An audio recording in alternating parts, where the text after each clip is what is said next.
그런데 이제 이 약물이 효과도 센 만큼 좀 부작용도 있습니다. 부작용이 생겨서 내원하시는 환자분들을 좀 보다 보니까 좀 꺼려하는 면들이 있습니다.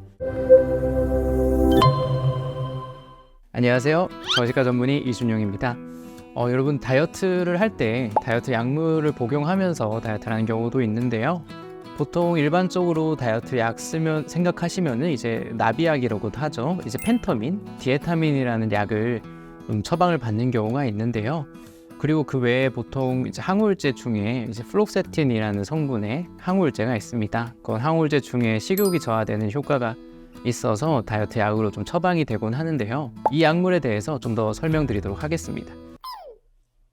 디에타민이라는 거는 이제 나비약으로도 알려져 있고 한데 우리의 어떤 교감신경을 좀 자극을 하는 약이에요. 그래서 몸의 긴장 톤을 높여서 에너지 소비도 늘리고 또한 식욕 저하 효과도 있는 약물입니다.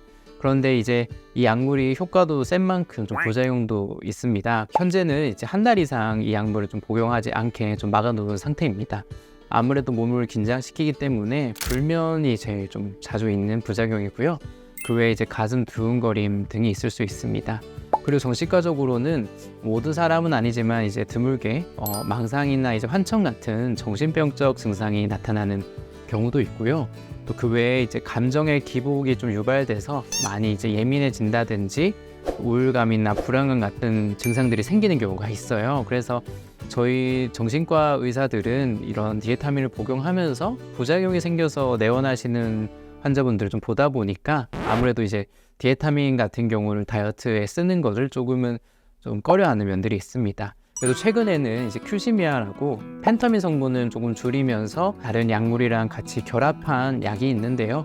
펜터민 용량이 적기 때문에 상대적으로 안정적인 면이 있습니다. 그 외에 이제 항우울제 중에 이제 플록세틴이라는 게 있는데 정신과 의사들이 항우울제 처방할 때 걱정하는 게 이제 조증 전환이라는 게 있어요. 그래서 조증이 유발되는 건데요. 간혹 가다가 이제 조울증 경향성이 있는 분들이 있어요. 조증이 있었던 적은 없으시지만 그런 조증의 그 소인이 있는 분들이 있으세요. 보통은 이제 저희가 우울증 약을 처방할 때 기분이 우울한 게 마이너스라고 하면 0으로 가는 게 목표인데요. 조울증 경향이 있는 분들은 항우울제를 복용했을 때 기분이 0으로 가는 게 아니고 그 이상으로 플러스로 많이 올라가면서 조증 증상이 생길 수가 있어요.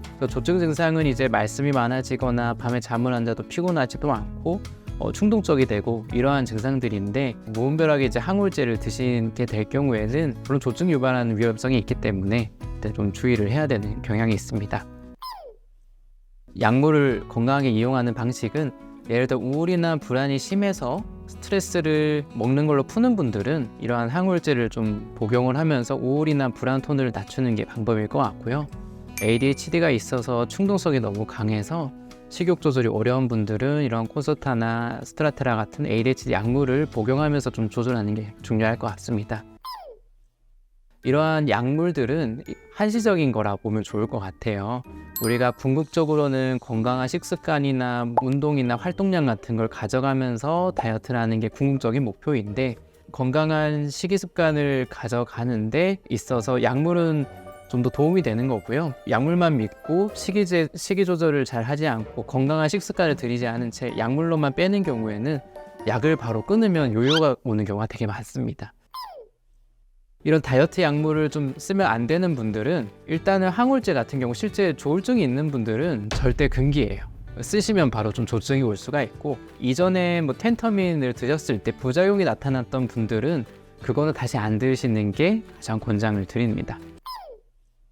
오늘 이렇게 다이어트 약물에 대해서 좀 살펴봤고 정신과적인 부작용에 대해서도 알아봤습니다. 약이라는 것은 우리가 힘들 때 좀 도움을 받을 수 있지만 또 그렇다고 너무 의지하면 안 되는 것 같습니다. 이런 걸 참고하셔서 현명하게 약물들을 좀 이용하는 게 좋을 것 같습니다. 이상으로 저희는 다음 컨텐츠로 다시 뵙도록 하겠습니다.